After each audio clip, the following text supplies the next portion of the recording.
Now I can see you too. We're going to call the meeting to order at this time. I appreciate your patience with me there a second. And tonight I have the privilege of opening us in prayer. So if we bow our heads and say a word of prayer here. We're privileged to be able to meet even in this manner and to be able to govern, make decisions, be accountable to those that we serve, and be good stewards of the responsibility and the resources you bless this township with. Thank you for so many capable people and gifted people that help us in that process, Lord, and God, for our residents also. We pray a blessing, particularly during this time. Lord, you'd give peace and you'd open avenues and new opportunities for people. And Father, that you draw families together, not allow them to be separated. Again, tonight, may we have wisdom, and may we make wise decisions about the future as things unfold. Just help us to process and deliberate in a manner that is pleasing to you. In Christ's name, amen. Amen. Amen. All right, we're going to say our Pledge of Allegiance at this time. I pledge allegiance to the flag of Flag the United States of America and to the republic for which it stands, one nation, under God, indivisible, with liberty and justice for all. Thank you. Thank you to everyone. Well, I want to make a comment here before we take the roll, as I typically do. I've kind of fallen back on this past meeting and now this one as well. About liberty.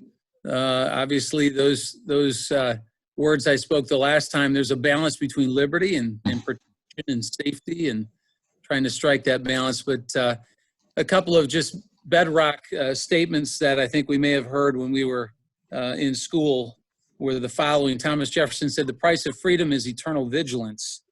So we truly do need to be vigilant and not take for granted the freedom which we have, and to have when it needs to be protected and when we need to act in one manner or another. There's a quote from Thomas Paine I'm looking at here. It says, "What we obtain too cheaply, we esteem too lightly. It is dearness only that gives everything its value. Heaven knows how to put a proper price upon its goods, and it would be strange indeed if so celestial an article as freedom should not be highly rated." Clearly, those who lived during that time understood and appreciated the price of freedom and of liberty. And of course, we live at a time I think people will reflect on and think back on and talk about for many years to come. And I hope that each one of us is evaluating in our own lives, exercise those rights and freedoms that we have in such a way as to be vigilant in protecting those. Jason, I'm glad to see you. Got you now. Now I see everybody on the screen. Welcome. And before you call the roll, I just want to say hello. It's a little strange, again, to have us here at a distance, but I am grateful for technology, and I can see all of you and appreciate actually seeing your faces. Like I said the last time, we seldom see each other in the face when we meet. We see the audience, or at least the chairs out there. But now I can actually look at you and we can interact face to face. So Rich, you want to call the roll? Yes, let the record show that all members of the Georgetown Township Board are present via electronic means. All right, thank you. And by the way, I'm not sure if this is the time to say it, but I'll say it now. We could use in discussion as well. But I think my thoughts about June would be similar to perhaps what we did back in, I guess it'd be March now, where we're going to consider having board members who want to come to the boardroom, that may be made available, and those who would still wish to Zoom, and that would be possible as well. But we'll talk about that. I just wanted to at least let you know it's on my mind, and that this wouldn't go on indefinitely. All right, you have before you the agenda for tonight. And is there any motion to approve the agenda? Mr. Chairman, I'll make the motion to approve the agenda as presented. Support. Okay, it's moved and supported. I'd actually like to add an item to the agenda because I believe tonight is timely for it. You'll recall this last meeting we talked about, albeit in somewhat vague terms, and I apologize afterward. I had in my mind that we had talked about it before, but in fact I was thinking of Finance Committee. But we had talked about the land on 48th and that there was interest in it. Well, the interest that was expressed in it had been by Bricks, the gas station / pizza / convenience. And I would like to add to the agenda tonight a discussion among us about possibly making a counteroffer to an offer which they made. So if there's approval for that, I'd like to add that as item 10A. I would move that. All right. Now, Moved and supported. All right. So we'll add that item to the agenda as item 10A. Did Okay. everyone vote on that amendment? Yeah, you can go ahead and take a roll call vote on that. We'll do that on everything tonight. It might seem odd, but I think it's the way to go. Even the last meeting, I probably should end tonight by a roll call vote as well. Go ahead, Rich. Okay. Mr. Bosch, Yes. Mr. Manier? Yeah. Did he say yes? Yes. There's Jason. Mrs. Skolma, yes. Mr. Wieringa, Yes. clerk votes yes. Mrs. Steele, Yes. Mr. Schwam, Yes. carried. All right. With that item added then, and can we not just count, Dan, I would think that approval right there of the agenda with that item change, right? We don't have to go through another roll call. Enough? Unless there's an objection somewhere. Anybody object? Anybody wish to add anything else to the agenda? No? All right. So with that approved item 10, we'll proceed then to item 7, communication letters and reports received for information. I don't know about you, but I always read them, but I seem to read them in more detail lately when there's fewer agenda items. It's like, I need things to read, you know? So I trust that we go through those each month, and it is interesting sometimes to see the statistics and, of course, to follow the balance sheet. Item 8 tonight is a public hearing with regard to Sunset's plan out there at Waterford. And this is a final public hearing. We need to have a roll call vote, Mr. Clerk, to open the public hearing. I would make the motion to open the public hearing. I'll support that. Moved and supported. Mr. Schwam, Yes. Mrs. Steele, Yes. clerk votes yes. Mr. Wieringa, Yes. Mrs. Skolma, Yes. Mr. Manier, Yeah. and Mr. Bosch. Yes. All right, very good. Now, we've got on the line with us tonight Steve Bossenbrook from Waterford or from Sunset.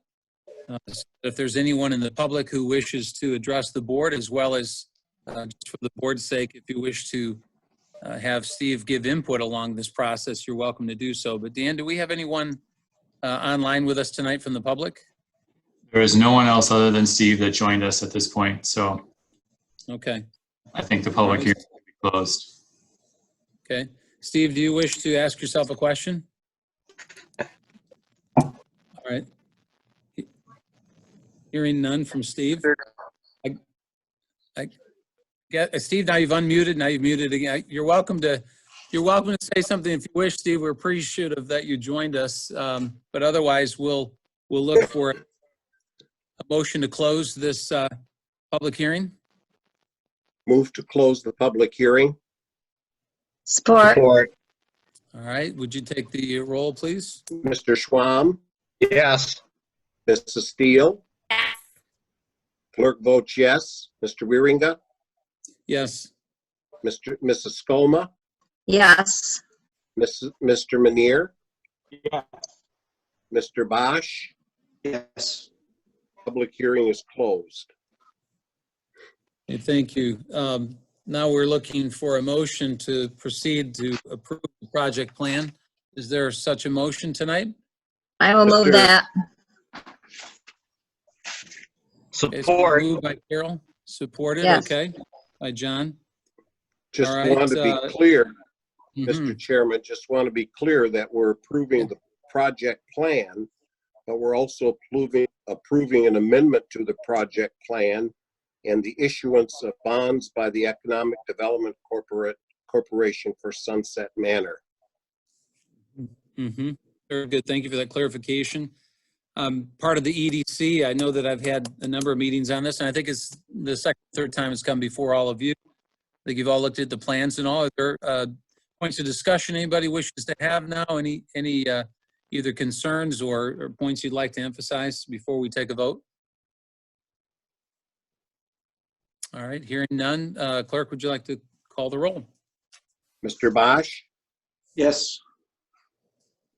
Mr. Manier, Yes. Mrs. Skolma, Yes. Mr. Wieringa, Yes. clerk votes yes, Mrs. Steele, Yes. and Mr. Schwam. Yes. That has been All right, thank passed. you. Thank you. Well, Dan, has anyone joined us from the public? Yes, we did add one other additional person. All right, then I'm going to at this time, and Steve, frankly, could be included in this as well, Steve Bossenbrook. But I'm going to open to the public that has joined us, the two of you. If either of you wishes to speak to any of the items remaining on the agenda tonight, you're free to do so. We actually tonight, much like the last time, have a very short docket. We've got just 10 agenda items plus the matter of the 48th Avenue property, which was just added to the agenda. There will be another public hearing or public comment period, I should say, after this. So do either of you wish to speak at this time?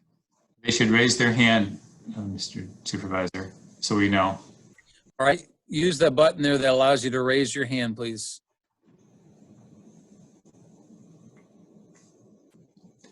There was none.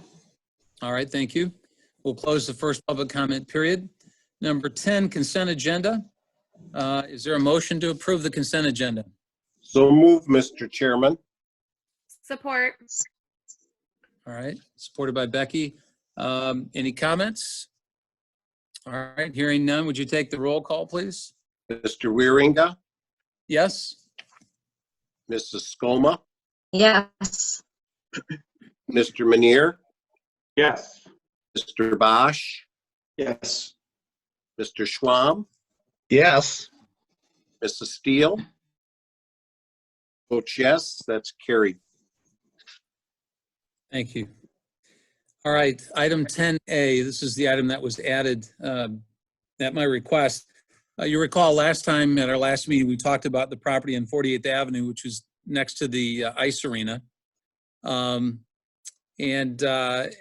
We didn't, like I say, we didn't get too specific. I was trying to generate support potentially for an appraisal. There wasn't support for that, but it seemed to be a general support for, hey, for the right price, we'd consider it. The buyer, as I announced earlier in the meeting, the potential buyer, I should say, the offeree, or rather, is Bricks. And Bricks made an offer of $90,000 for that property. Now, we had it listed for approximately 2 years at $200,000. This past time, but at $200,000, we were anticipating we would end up spending the money necessary to extend the sewer from the ice arena property to this property, which would have cost approximately $30,000. Would have left us on a best case scenario, I suppose, if somebody had offered or paid us our asking price, would have left us at about $170,000 roughly. And this offer here is 90. Now, I've looked at this. I've considered the location and the user.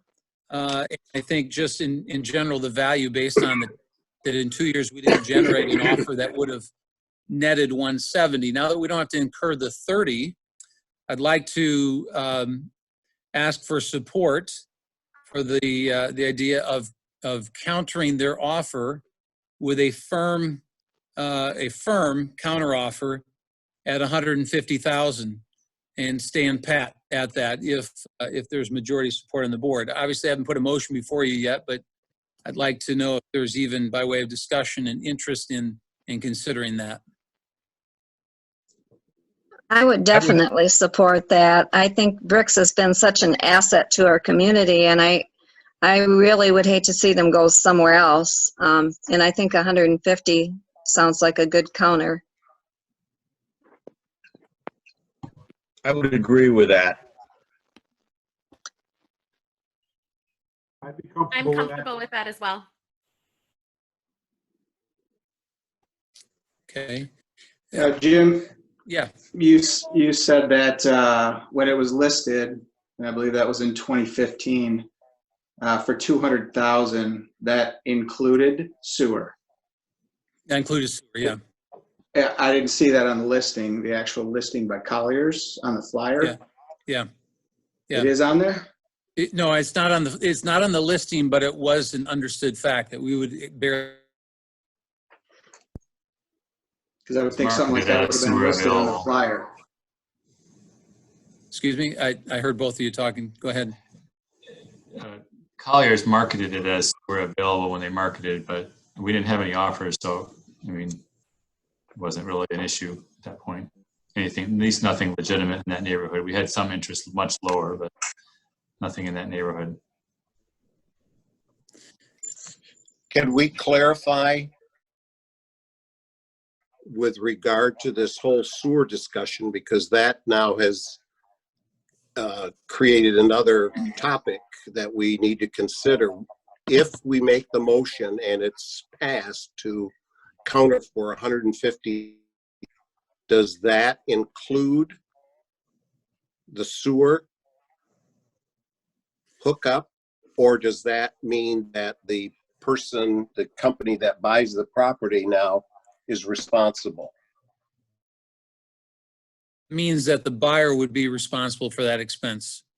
Okay, that's good clarification, because I think otherwise there could be confusion. So I have no problem with the motion as you presented it. So don't hear what I'm not saying. That is, I'm not trying to get us in. Suggesting is that's a pretty valuable piece of property. It's a good user, Yes. but a piece of property, and it sat there. I mean, the best test. I think Michael, you might have said this the last time when I suggested an appraisal, but kind of the best test sometimes for value is when you've marketed it for as long as we had then, and that was a strong economy. Now we have a maybe more uncertain economy. I think it was a pretty good indicator of where value lies, and if we're effectively. If we were to go back with a firm counteroffer at 150 and in the sewer, we're effectively only moving 20 grand off from a price that did sit there for a while. So that if they accept that, I think we could all feel pretty good about that outcome. But I'm open again to hearing thoughts to the contrary. Total time on the market that it was listed? 1 year? I think it was what, 6 months with a 6-month extension? I don't remember. Wasn't it 18? I thought it was 18. I thought 2 extensions of 6 months each. I could be wrong, but I thought it was 18 months. I only found Yes. one extension.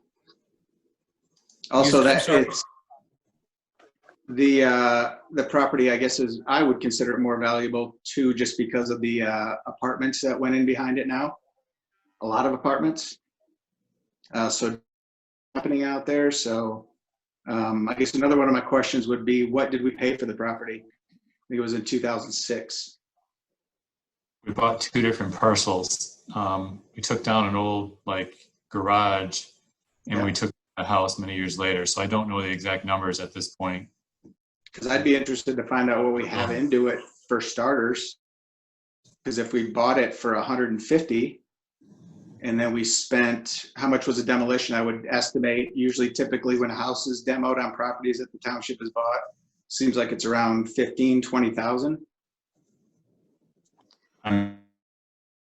Also, it has sidewalks, and that's in 1.26 acres. That's a lot of sidewalk. That adds value to the property. So just sidewalk alone, you're probably, what, 15 to 20,000 just in sidewalk. Mr. Chairman, if I could propose, I would propose that you make the motion and that the board votes, and that will determine the mind of the board. Sure.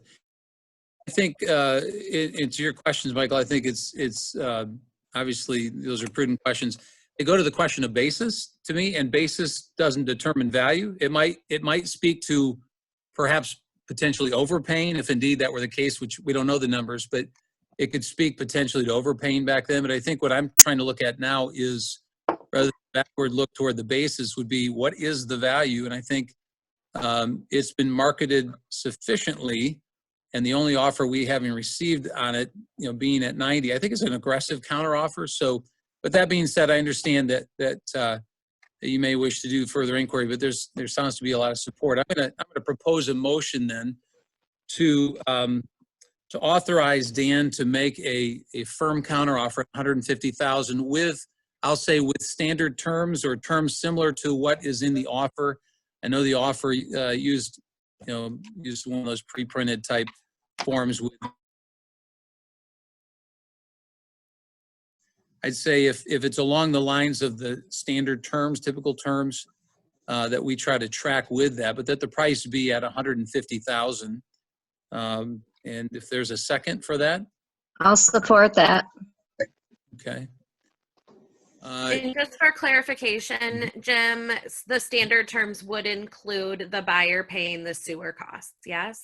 Yeah, so that wouldn't typically be a standard term, but it would be a very relevant and express term that we need to make sure is included. So yes, thank you to just underscore to Dan and into my motion, that would be part and parcel of that counteroffer. Thank you. Yep. All right, so there's a motion support. We kind of did the discussion beforehand. Well, There's a not final kind of. comment before we vote.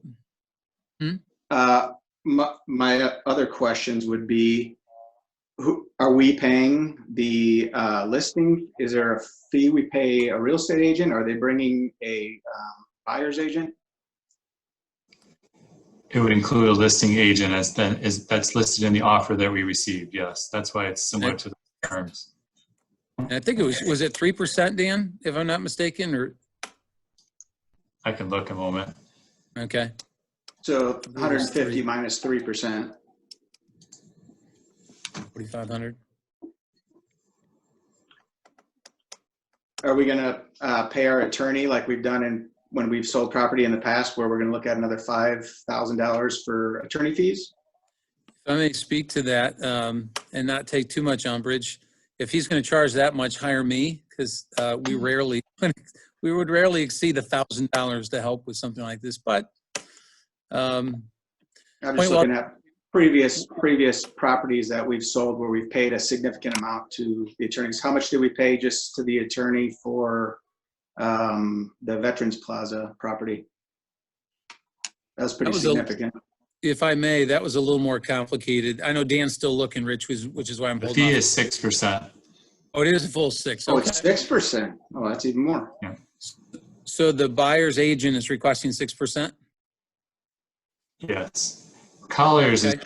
actually represented us when we sold it or listed it before. So it's the same realtor It's the representing. same one. Okay. All right. Yep. It hasn't been listed since 2016. Correct. Yep. But they So I'm not sure brought I'd call that being on the market, and if people were interested when nobody knew it was for sale. I have issue with that. Yeah.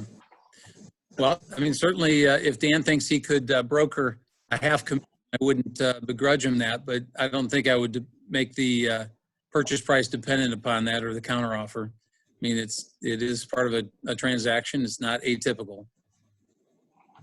And we've done our own homework to find out what commercial property is selling for, just to get a rough idea, without soliciting actual appraisal. Okay, so Michael, you were not for that idea at the last meeting, but I would say that our No, I best said due diligence with the employees we have.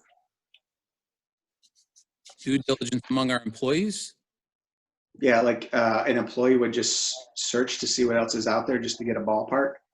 I'm not sure how efficacious that would be or what validity to be to that, but I think the best example of its value, again, is how it was listed at a certain price. As you pointed out last meeting, we didn't receive any offers. We now have an offer, and we're talking about potentially increasing that offer by 60%, and maintaining it and being firm on it.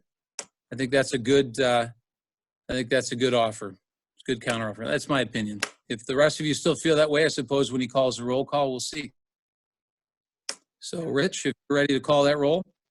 I'm ready to call the roll if you direct me to do so. I'm directing you to do so. Okay, Mr. Schwam, Yes. Mrs. Skoma, Yes. Mrs. Steele, Yes. Mr. Manier, Yeah. Mr. Wieringa, Yes. Mr. Bosch, No. and the clerk votes yes. That's carried. 10A, item 11 is second public comment period. I believe Steve has left the meeting. I think I saw a little thank you note from him, but, or maybe he's there yet. Anyone else, though, that has joined the meeting, you're welcome at this time to address the board about any item you wish. Simply identify yourself and electronically so that Dan can see you.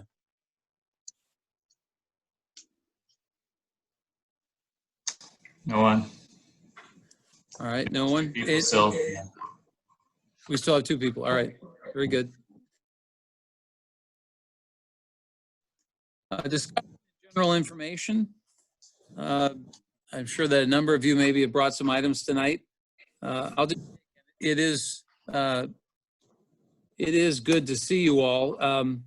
I guess you can see where I'm sitting tonight. If you can see over my shoulder, I'm sitting in the area of the library, which is completely empty, as is the rest of the library. But I snuck in here tonight to set up and somewhat of backdrop just to bring out the discussion to what you received by way of email this past Friday, and certainly open to divergent views on that, okay? But Dan and I and Rod, among us, have been just discussing how do we open further the township. And I'll hasten to point out again, as I did last meeting, we never really closed. In large part, we've remained open. I would say, again, I put a percentage on it last time of 90%. But there are certain observable or obvious functions that have remained closed or limited. And one of the most obvious, of course, being the new library. And so we were sending to you, by putting forth that reopening plan, a way of saying it's time to consider being a bit more proactive about the reopening of our library, and focusing, I guess, less on dates and edicts and more on safety and proper organization for our public. And so I know you received, and I'll cease here in a moment so you can give your input, but you all received from Dan then the fact that we are calling back the full-time library employees to prepare for curbside delivery. I don't know about the rest of you, and if you've been home, I know Becky and John, you've been home, and it must seem odd, to you. I know for myself, I've been both at the office as well as working remotely, and I think for those who've been away, even I would think you would admit, John, as a 40-plus year teacher, that if you step back in the classroom, while it would feel like putting on an old glove, it'd feel a little bit strange for a moment and probably a little bit exciting. And I think for some employees, I'm afraid we've made it, I'm not speaking of our employees now, I think some employees out there, they've made it so good that some of them don't want to come back right quite yet. And I'm referring to some of the good unemployment benefits that are being paid. But the point is, it takes a little while to readjust. And I think it's have our staff come and to be able to get acclimated again and get ready for the public, get ready, first of all, for curbside delivery, with the hope of perhaps sometime in early June a limited and safe basis with the public. And notice I said early June, which, I mean, interpret it as you wish, but that's not very far away. We're at the 18th already. And therefore, I think we could begin to envision this being not too far away. And that what we call phase 2. So you've seen phase 1 through phase 4 as it relates to the library. I guess I'd like to hear what people's thoughts are about this potential process. I think that sounds great, Jim. Tonight they mentioned that the governor is opening up the Upper Peninsula, and also I think it's like right today, and then sounds like maybe the 28th the rest will open. And I think most of the places that are opening are using safe distancing. They're saying it's good to wear a mask. I don't know if we can supply masks, or if they have to bring a mask. I'm not saying that that would be something they have to do, because I don't think you can force them to do it, but just maybe we have some of those things listed, that it might be a good opportunity for them to, if they want to come back to the library, to take those steps. But I think it's time. I think we can do that. Safe distance would be secure and will be in line with what is coming. I agree with Carol, and it seems well thought out. And Dan has handled this type of thing in the past very well, so I'm very comfortable with it.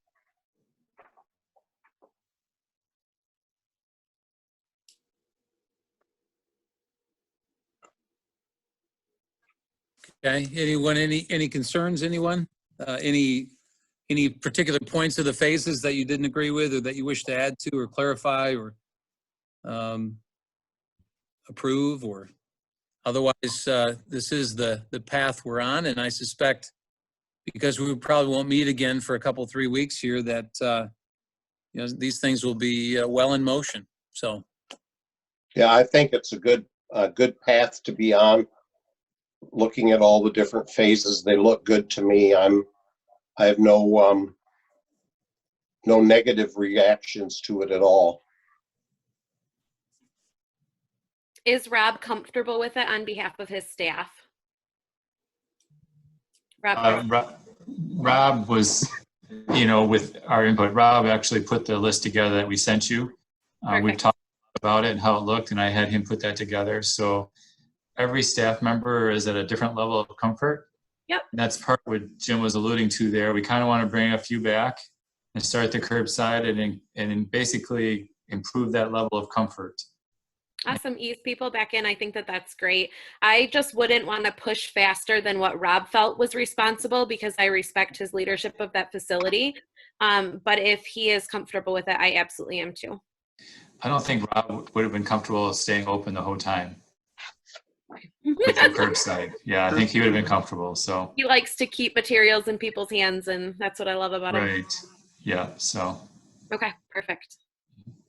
It was special to see their programs on the internet and how they just kept things flowing that way. That was very professional. They have a good heart. mm-hmm. Definitely. I noticed one of the phases, it said 40 people maximum in the library. What's the square footage of the library? 30,000 plus the lower level is another 5. Does 40 people seem kind of low? Well, first of all, we're not asking you guys to adopt this. We're kind of looking for direction. This is kind of a starting point. And that's why you see it's a different phase. We kind of want to phase things in because we're going to learn a little bit as we start certain things. And if it's a little bit low, we'll increase it.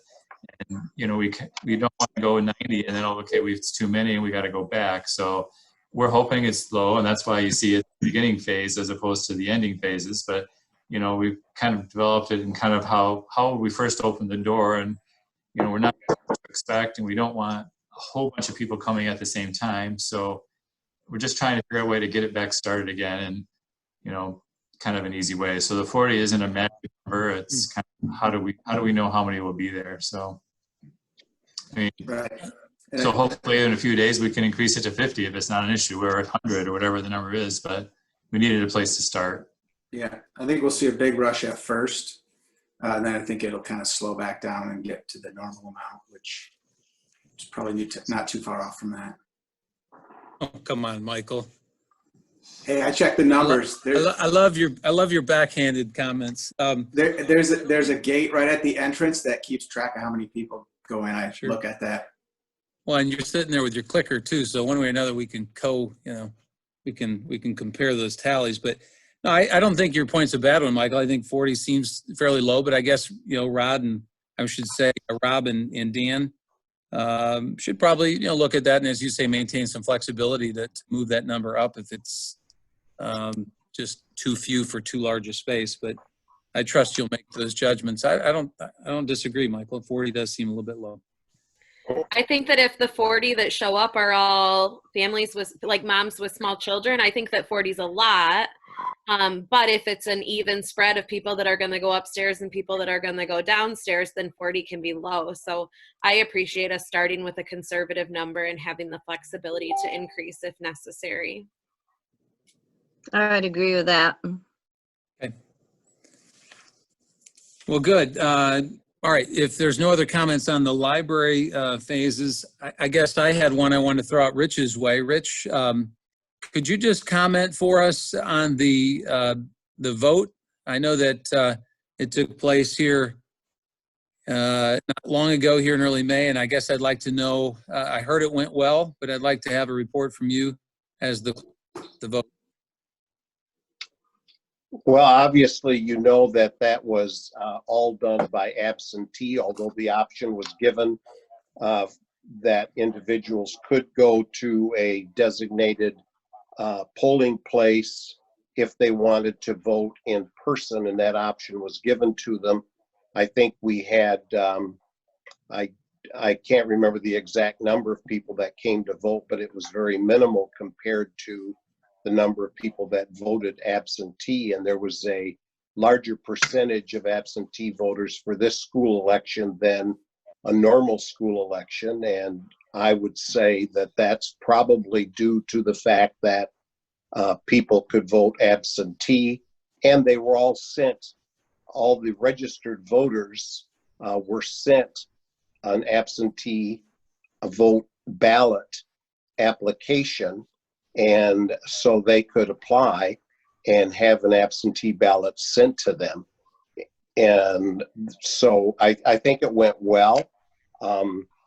It was a chore in terms of the counting boards, but they did an outstanding job. And the process, I think I was home by 9:30-ish or thereabouts, maybe closer to 10 o'clock, when all the ballots and all the tabulations and everything was completed. So I think it all in all, it went well, given the circumstances under which we had to operate, because things kept changing at the state level with different directives that came from the Board of Elections. Thank you, Rich. Thanks for reporting on that, and credit to your team for the way in which you handled it. Other items anyone wishes to discuss among the board tonight?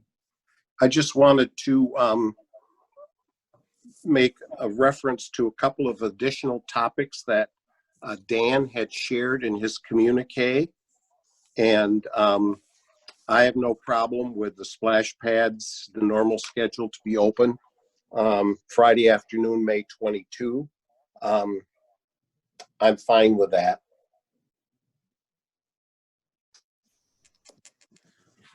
Weather's supposed to be nice. 80s.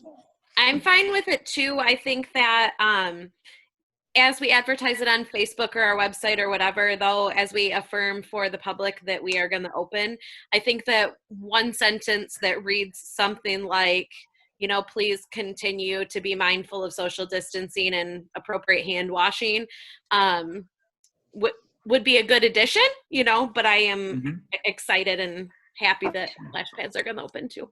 Yeah. We don't currently plan on promoting it at all until we at first to get, so we don't get an overwhelming use over the Memorial Weekend. Perfect. You know, people will find it more local at first, and then let people know as it progresses, so we don't get everybody coming at once. Awesome. That's our version of Palm Beach or whatever, when they all showed up and they crowded out the splash pad. Yeah, Won't be able to see the ground. good little trip to take on that day would be to go to the splash pads, drive past and just see, even though we're not advertising it, I think the word will get out very quickly.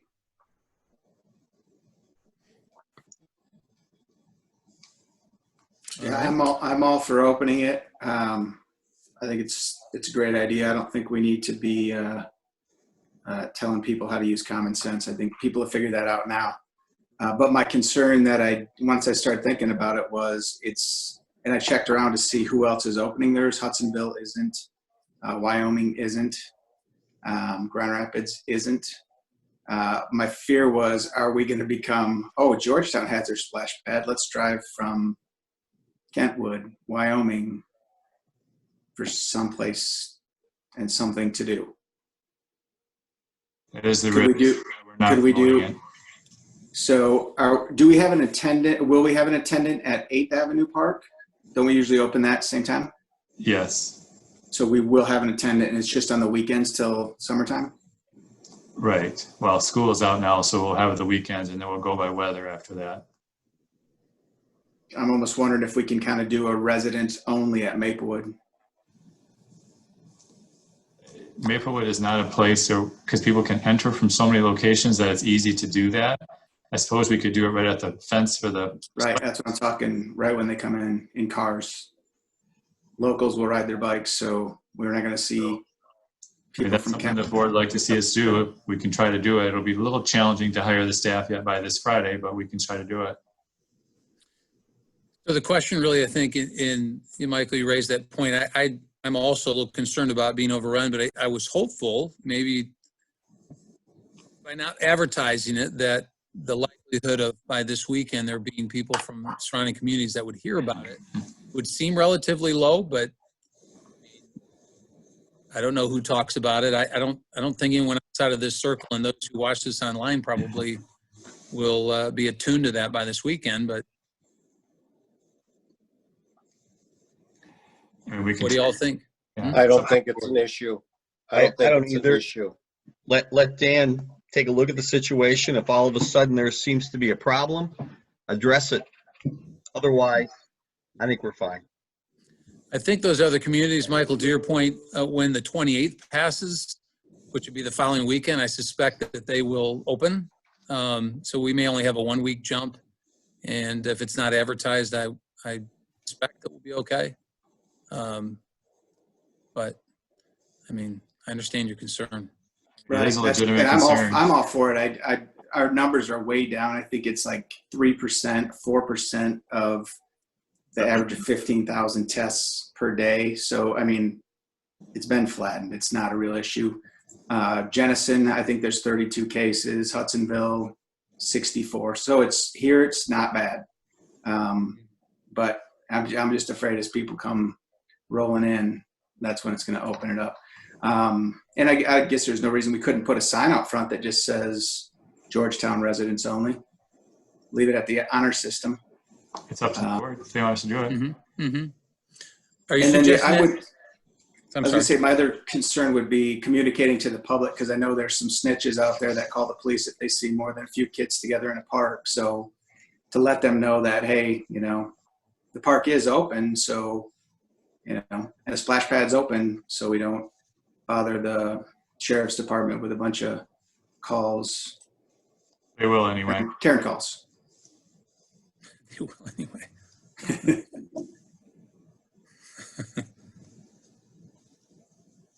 Anybody for us? Just a simple sign, residents only. Are you suggesting that just for the time being, Michael, as not as a standing policy, but for this weekend, you mean? Yeah. Just till the whole Wuhan Corona thing goes away. I think eventually we could charge. I'd like to say. I mean, that's a dream of mine. Is there was $1 million splash pad, charge non-residents to to use it, just like Grand Rapids does. Since the taxpayers paid for it, should be free to them, but if you didn't pay tax, then, but I mean, that's for the next board to decide.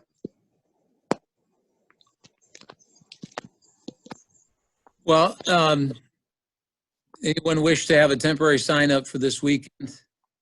I don't feel strongly that that's necessary. If Mm-hmm. our community blesses a handful of kids from another community, we'll see how cool we are. I agree. I agree with Becky. I don't do think we too. need it. I don't think we need it. All right. And I think Dan can make that final decision.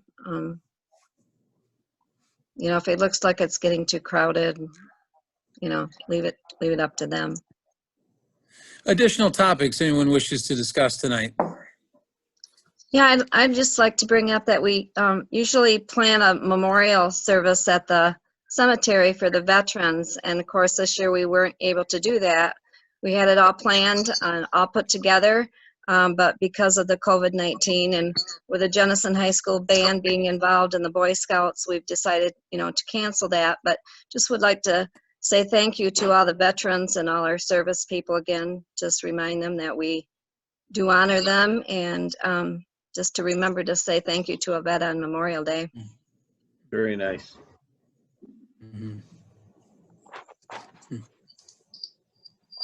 Very good. I have one more item. You recall this last time I brought up the property on 12th Avenue. I just thought I'd bring it up again. I'm not looking to go to a closed session or anything of that kind, but I would encourage, I guess I would ask the board for your feedback on making further inquiry into the acreage currently for sale there on 12th Avenue adjacent to Woodcrest and across from, is it Pioneer? I'm trying to recall. But it's about 23 acres. It includes a house and a barn. Here's my view of it. We've got great parks. I mean, there's no doubt. I don't have this burning itch that somehow we need to fill, 23 acres with more park activity, albeit, low grade activity, walking trails, et cetera, would be great. But I'm thinking about it more from the standpoint of when you zoom out over Georgetown Township, the green corridors that once were have gradually begun to disappear. And you basically see two of them, one that cuts a swath north to south, essentially up toward Maplewood, and then again south toward Woodcrest and heading that direction, including this 23 acres. And then, of course, along the Grand River there, where, I don't know if you saw the announcement here recently, but Ottawa County secured some additional land there for its trail, which is good news. And I think they're pursuing even more. So that green space along the Grand and proceeding all the way up to the eventual vision of connecting in with Millennial Park, I guess, in other places, is moving along, which I think is great. That is preserved land for which we, we're taxpayers in the county, but for which we should be grateful for the vision and the generosity, frankly, of some philanthropists and others that have enabled that project to go forward on a long-range view. I just look at the number of subdivisions that come before us in a general year. And thankfully, I mean, we boast of it sometimes at how much we are growing and what a great community we are to live in. How many people seek to live in Georgetown and appreciate, faith, family, the schools, low taxes, et cetera. But you can see how if we don't consider trying to improve or rather conserve land for those who live here, that all of it will get developed that can be developed. I wouldn't be surprised, albeit, when you look out there today after 2 days or 3 days of rain, it looks like a swamp back in there. But they'll find a way to build on it, and they'll find a way to bring in, fill dirt, et cetera, and eventually get the various approvals they need. And so I can easily see that one day that would be housing. I doubt very much it's going to be sold to another farmer and farmed, which would be fine. And some board 20 years from now can consider it. But this may be our opportunity to preserve some green space, significant green space that's sort of in that beltway of green. And I'm concerned that if we don't, that we're going to see these, what we call primary roads, just continue to clog. And then your, the happiness factor, if you will, the happiness quotient of your residents can go down as more move in. And so I sound like actually tonight an environmental activist or something, which is not usually me, but I think it could please both the environmental activist in you as well as the conservative who says, look, if it's for the right price and it can increase the health of our community and the happiness of our residents, I think it's something that we could all potentially get on board with, again, for the right terms. And so I guess I would say tonight that if you would give it further thought, maybe look at, as I say, Google Earth. They're asking $599 for it right now, $599,000. I think it's been in the market now for roughly a month and a half. I'm sure they know they've got a bit of a gem there in a sense. It's got to be the right buyer. It's like selling an orange car, If you want an orange Volkswagen Beetle, you got to find just the right person, right, Carol? I mean, everybody's looking for an orange Beetle, but 98% of us aren't, right? But the one who wants it really wants it, And I think someone's going to come along, if it's not us, it's going to really want that property. Now, as we think about it, if we do think about it, it's a pretty nice house. It's a pretty nice barn. It could be, segmented off or split and sold, and you could recoup a good portion of your purchase price for that which you don't need, So, yeah. I think it's something that won't sit around forever. I guess I'm saying nothing more than to think about it. And if you felt so tonight yet, if there was a majority of you to say, well, Dan or Rod or somebody, gather a little more reconnaissance behind the scenes, and perhaps, the next time we have a meeting, if, again, people wish, we take up discussion. If it got serious enough, we could go into closed session and talk about it. But I'd prefer to keep it open right now, because I think it's just, it's nothing that would be a shame for the community to know that we're looking out for their well-being and potentially preserving green space in a community where it's being eaten up. All right. I'm not expecting, you don't have to comment, but I'll open the floor for a moment if you wish to react. I guess I'd be more concerned with our budget stabilization fund, replenishing that first. Mm-hmm. Okay. I know, just to that point, I agree, budget is obviously critical. And I know that we had talked at one time about selling, 2 out of 3 of our main parcels, whether it was down by the Veterans Plaza, which is now being built as Starbucks, or whether it was the ice arena. And we had various spots. We ended up selling 3 out of 3. So as I've looked at the budget, this wouldn't be a budget buster. But I understand that if there was an opinion that we need to build up our cushion to a greater degree, that's obviously a valid perspective. Yeah, that's what I'm concerned too. Dan, do we have any projections on how much money we'll lose of the revenue sharing? We have projections. We don't know how accurate they are right now. We're thinking the tune of $400,000 or $500,000. That doesn't help either. Mm-hmm. Mm-hmm. We got to be good Right. stewards is what I'm getting at. Sure. Good stewards of the land and of the money, and that's sometimes a balancing act. But I can elicit, force anybody to speak. You hear my thoughts, and keep an eye on the situation. If you start to feel similar, then feel free to voice support at a future meeting. Anybody else? Anybody have any other topics they wish to bring up tonight among the board? Jim, I appreciate your thoughts on that land on 12th, and I don't have any strong feelings either way, because like you said, I haven't done recently a Google Earth to kind of see the big picture, nor have I looked really closely at that parcel of land and how far back the property lines go and things. And so I appreciate you bringing it up, but my silence is just because I need some more time to study it. So I appreciate that time. Thank you. Thank you, Becky. Anybody have any other topics? Jim, just to mention about that parcel and the service committee about maybe 4 years ago, we looked at the potential of being able to join those 2 parks. even to the point of not purchasing the major area, but even having a pathway Mhm. to connect the parks. There's a lot of positive there. So, you know, I can see potential, and I agree with much with what you're saying right now of that area. That could be a big positive in helping to lift property values, and with a lot of young couples that are buying in that area. Mhm. Mhm. Okay. All right. Well, I am open to entertaining a motion to adjourn if we're at that point. So moved. Support. Support. Who is supported? Would you call the roll, please, clerk? Yes. Mr. Schwam, Yes. Mrs. Steele, Yes. clerk votes yes. Mr. Wieringa, Yes. Mrs. Skolma, Yes. Mr. Manier, Yes. Mr. Bosch. Yes. We are adjourned. Have a good evening.